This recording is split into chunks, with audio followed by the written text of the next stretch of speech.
जदि आपण चाहूँचंती मुहूर्तक भितरे सुंदरी सुंदरी झील को पटेइबा पई पड़िशा घर सुंदरी भाउज को पटेइबा पई तेबे आजिर एही भिडियोटी को पूरा ध्यान सहित शेष पर्यंत देखिबे।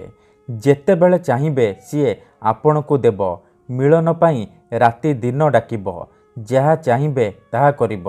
आज्ञा हाँ, लवंगरे तंत्र मंत्र वशीकरण आपण माने शुणिथिबे, किंतु आजिर एही भिडियोटी रे मु आपनकु शिखेइबी तीनोटी लवंगर साहाय्य नारी मोहिनी वशीकरण विद्या, झील पटेइबा पई वशीकरण विद्या, जहाकु प्रयोग करी आपण निज पसंदर सुंदरी सुंदरी झील को पटेई पारिबे। पड़िशा घर सुंदरी भाउज ठारू निजर मन मुताबक काम हासिल करि पारिबे। आज्ञा हाँ, तीनोटी लवंगर एही वशीकरण प्रचंड महाशक्तिशाली वशीकरण।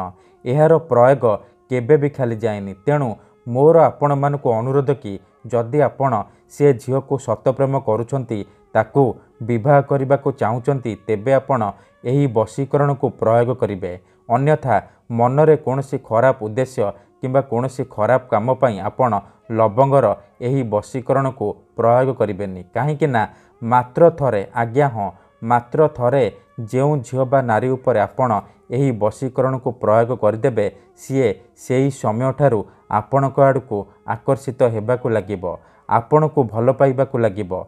आपणक प्रेमरे एमिति दीवानी हेइजिबो कि आपणकु न देखि गोटे मुहूर्त भी रही पारिबनी।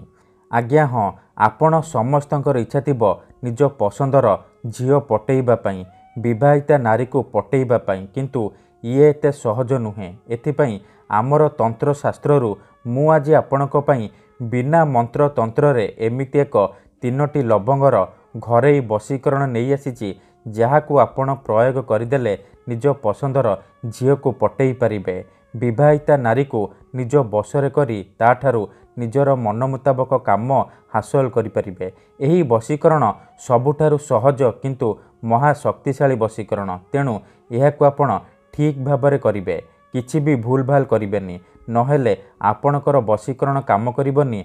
परे आपण कमेंट करिवे गुरुजी आपणकर वशीकरण काम करूनी। देखंतु मु आपणकु जेमती बतेइबी आपण ठीक सेही परि करिवे। तेणु मोर आपण मानकु अनुरोध कि आपण वीडियो को पूरा ध्यान सहित शेष पर्यंत देखंतु, प्रयोग विधि को ठीक भाबरे बुझंतु, तापर आपण वशीकरण करिबा पई जिवे। नमस्कार फ्रेंड्स, ओडिया फंडा चैनल को आपण मानकु स्वागत। आजिर एही भिडियोटी रे मु आपनकु शिखेइबी तीनोटी लवंगर साहाय्य नारी मोहिनी वशीकरण विद्या, झील पटेइबा पई वशीकरण विद्या। एही वशीकरण साहाय्य हजार हजार लोक माने लाभवान होइछंती। वर्ष वर्ष धरी भांगी जाइथिबा पुराना प्रेम को फेराई आनी पारिछंती। सासू नणंद दियर भाउज काहाकू भी निज बसरे करी ताठारू निजर मन मुताबक काम हासिल करि पारिछंती। तेणु आपण भी तीनोटी लवंग आनी आजिर एही वशीकरण करिकी देखंतु। ग्यारंटी देउची जेउ झील पटु नथिला से झील आपे आपे पटिजिबो। जेउ विवाहिता नारी आपणकु भाव देउ नथिला सी राति दिन घर को डाकिबो, जहाँ चाहिए ताहा करिबो। किंबा जदि आपण केउ झील को बहुत दिन होला भल पाउचंती किंतु जेते चेष्टा कले मध्य ताकू पटेई पारुनांती, ता पछरे गोड़े गोड़े ठकी गलेनी, हेले से झील आपण को भाव देउनी, आपण को अणदेखा करुची, तेबे मो कथा मानी आजी तीनोटी लवंग आनी एही वशीकरण करिकी देखंतु। ग्यारंटी देउची से झील निजे आसीबो, आपणक सहित कथा हबो, आपण को भल पाउची बोली कहिबो। तेबे वशीकरण विधि जानिबा पूर्वरु मोर आउ गोटिए छोटिया कथा मन रखंतु। आमर बहुत सारा दर्शक बंधु माने आमको कमेंट करछंती कि गुरुजी आपण आमर काम करि दियंतु, आपण जेते पैसा मागिबे आमे देबु। हजार हजार टंका जाचुचंती। देखंतु आपण को यूट्यूब रे एमिति अनेक चैनल मिल जिवो जेउ माने मोबाइल नंबर देउचंती, वशीकरण करिवे कहिकी हजार हजार टंका ठकी नेउचंती। किंतु आमर एही चैनल रे आपणक पई फ्री रे वशीकरण वीडियो अपलोड करा जाउची, जहाकू आपण निज घरे बसी बसी करि परिबे। तेबे आपण पैसा कौन पई खर्च करिवे। आपण को यूट्यूब रे एमिति अनेक चैनल मिल जिवो, फेक चैनल मिल जिवो। तेणु मोर आपण मानकु अनुरोध कि आपण वीडियो देखंतु, निजे चेष्टा करंतु, किंतु एही सब ठकामीरू ଦୂରେଇ ରୁହନ୍ତୁ। ଠିକ୍ ଅଛି। ତେବେ 3ଟି ଲବଙ୍ଗର ଏହି ବଶୀକରଣ ଆପଣ କିପରି କରିବେ, କେମିତି କରିବେ, ଏହାର ପ୍ରୟୋଗ ବିଧି କ'ଣ ମୁଁ ଆପଣଙ୍କୁ ଶିଖେଇବି। ସମ୍ପୂର୍ଣ୍ଣ ପ୍ରୟୋଗ ବିଧି ଠିକ୍ ଭାବରେ ଶିଖେଇବି। ଜାଣିବା ପାଇଁ ମୋର ଆପଣମାନଙ୍କୁ ଅନୁରୋଧ କି ଆପଣ ଭିଡ଼ିଓଟିକୁ ମୂଳରୁ ଶେଷ ପର୍ଯ୍ୟନ୍ତ ପୁରା ଧ୍ୟାନ ସହିତ ଦେଖିବେ। ଅଧାରୁ ଛାଡ଼ିକି ପଳେଇଲେ କିମ୍ବା କାଟି କାଟି ଦେଖିଲେ ଆପଣ କିଛି ବି ବୁଝିପାରିବେନି। ପରେ କମେଣ୍ଟ କରିବେ ଗୁରୁଜୀ ଆପଣଙ୍କର ବଶୀକରଣ କାମ କରୁନି। ଦେଖନ୍ତୁ, ମନ୍ତ୍ର ତନ୍ତ୍ର ଯନ୍ତ୍ର ବଶୀକରଣ ଇଏ ଏମିତି ସେମିତି କାମ କରେନି। ମନରେ ସମ୍ପୂର୍ଣ୍ଣ ବିଶ୍ୱାସ, ନିଷ୍ଠା ଆଉ ଏକାଗ୍ରତାର ସହିତ ଆପଣଙ୍କୁ ଏହି କାମ କରିବାକୁ ପଡ଼ିବ। ଉଦାହରଣ ରୂପରେ ଯେଉଁପରି ଆପଣ ଭଗବାନଙ୍କୁ ମାନୁଛନ୍ତି, ଭଗବାନଙ୍କ ଉପରେ ବିଶ୍ୱାସ ରଖିଛନ୍ତି, ନିଜର ସବୁ ଦୁଃଖ କଷ୍ଟ ଅସୁବିଧା ଭଗବାନଙ୍କୁ ଜଣାଉଛନ୍ତି, ଯଦି ସେ ଅସୁବିଧାର ସମାଧାନ ନ ହେଲା ତାର ମାନେ ନୁହେଁ କି ଭଗବାନ ନାହାନ୍ତି। ସେହିପରି ତନ୍ତ୍ର ମନ୍ତ୍ର ହୁଏ, ବଶୀକରଣ କାମ କରେ, କିନ୍ତୁ ଏହାକୁ ଆପଣଙ୍କୁ ସିଦ୍ଧ କରିବାକୁ ପଡ଼ିବ। ପ୍ରୟୋଗ ବିଧିକୁ ଠିକ୍ ଭାବରେ କରିବାକୁ ପଡ଼ିବ। ମୁଁ ଆପଣଙ୍କୁ ଯେମିତି ଶିଖେଇବି ଆପଣଙ୍କୁ ଠିକ୍ ସେହିପରି କରିବାକୁ ପଡ଼ିବ। ତେବେ ଯାଇ ମୁଁ ଆପଣଙ୍କୁ ଗ୍ୟାରେଣ୍ଟି ଦେଉଛି ଆପଣ 100ରୁ 100% ସଫଳ ହେବେ। ଯଦି ଗୋଟିଏ ଥରରେ ହେଉନି, ଦ୍ୱିତୀୟ ଥର ଚେଷ୍ଟା କରନ୍ତୁ, ନିହାତି ଭାବେ ସଫଳ ହେବେ। ତେବେ ଚାଲନ୍ତୁ ଜାଣିବା ଏହି ବଶୀକରଣ ବିଧିକୁ ଆପଣ କିପରି କରିବେ। ମନେ ରଖନ୍ତୁ, ଏହି ବଶୀକରଣ ବିଧିକୁ ଆପଣ କେବଳ ଶନିବାର ଦିନ କରିବେ।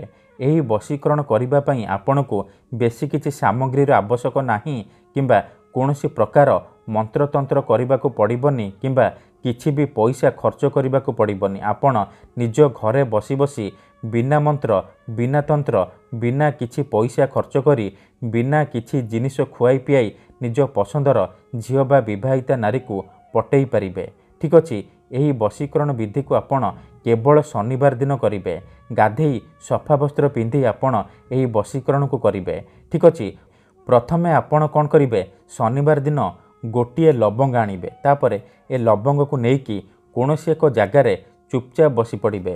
ଧ୍ୟାନ ରଖିବେ ଯେଉଁଠାରେ ଆପଣଙ୍କୁ କେହି ଦେଖିବେନି କିମ୍ବା ଅଧାରୁ ଡାକିବେନି। ତାପରେ ଯେଉଁ ଲବଙ୍ଗ ଆଣିଛନ୍ତି ସେ ଲବଙ୍ଗକୁ ଡାହାଣ ହାତରେ ଏହିପରି ମୁଠେଇକି ଧରିବେ ଆଉ ଆଖି ବନ୍ଦ କରିକି ସେଇ ଝିଅ ବା ନାରୀକୁ ମନେ ମନେ ଭାବିବେ। ତାର ମୁହଁକୁ ନିଜ ମନରେ ଭାବିବେ। ତାପରେ 21 ଥର ତାର ନାମ ଉଚ୍ଚାରଣ କରିବେ। 21 ଥର ନାମ ଉଚ୍ଚାରଣ କରିସାରିବା ପରେ ମୁଠା ଖୋଲିବେ ଆଉ ଏ ଲବଙ୍ଗରେ ଗୋଟିଏ ଥର ଫୁଙ୍କିଦେବେ। ଏତିକି କରିସାରିବା ପରେ ନିଜ ଶରୀରରେ ଯେଉଁ ଜାଗାରେ ଅଧିକ ଝାଳ ବାହାରୁଥିବ ଆପଣ ଏହି ଲବଙ୍ଗକୁ ସେହି ଜାଗାରେ 1ରୁ 2 ମିନିଟ୍ ଚାପିକି ରଖିବେ, ଯେମିତି ଆପଣଙ୍କର ଝାଳରେ ଏହି ଲବଙ୍ଗଟି ଓଦା ହୋଇଯିବ। ଏହିପରି ଆପଣ 3ଟି ଶନିବାର କରିବେ। ଠିକ୍ ଅଛି। 3ଟି ଶନିବାର ଆପଣ ଲବଙ୍ଗ ଆଣିବେ।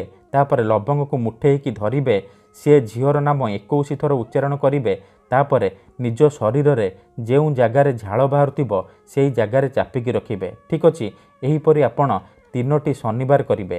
3ଟି ଶନିବାର କରିସାରିବା ପରେ ଆପଣଙ୍କ ପାଖରେ 3ଟି ଲବଙ୍ଗ ହେଇଯିବ। ଆପଣ କ'ଣ କରିବେ, ସେ 3ଟି ଲବଙ୍ଗକୁ ଚୁରିକି ଗୁଣ୍ଡ କରି ନେବେ ଏବଂ ପାଣିରେ ହେଉ କିମ୍ବା କୌଣସି ଖାଦ୍ୟରେ ଅଳ୍ପ ଟିକିଏ ମିଶାଇକି ସେଇ ଝିଅ ବା ନାରୀକୁ ଖାଇବାକୁ ଦେଇଦେବେ। ଗ୍ୟାରେଣ୍ଟି ଦେଉଛି, ଯେମିତି ସିଏ ଏହି ଲବଙ୍ଗର ଗୁଣ୍ଡକୁ ଖାଇବ ସେହି ସମୟଠାରୁ ଖାଲି ଆପଣଙ୍କ କଥା ଭାବିବ, ଆପଣଙ୍କୁ ଭଲ ପାଇବାକୁ ଲାଗିବ। ମନେ ରଖନ୍ତୁ, ମୁଁ ଆପଣଙ୍କୁ ପୁଣି ଥରେ କହି ରଖୁଛି, ମନରେ କୌଣସି ଖରାପ ଉଦ୍ଦେଶ୍ୟ କିମ୍ବା କୌଣସି ଖରାପ କାମ ପାଇଁ ଆପଣ ଏହି ବଶୀକରଣକୁ ପ୍ରୟୋଗ କରିବେନି। ଧନ୍ୟବାଦ।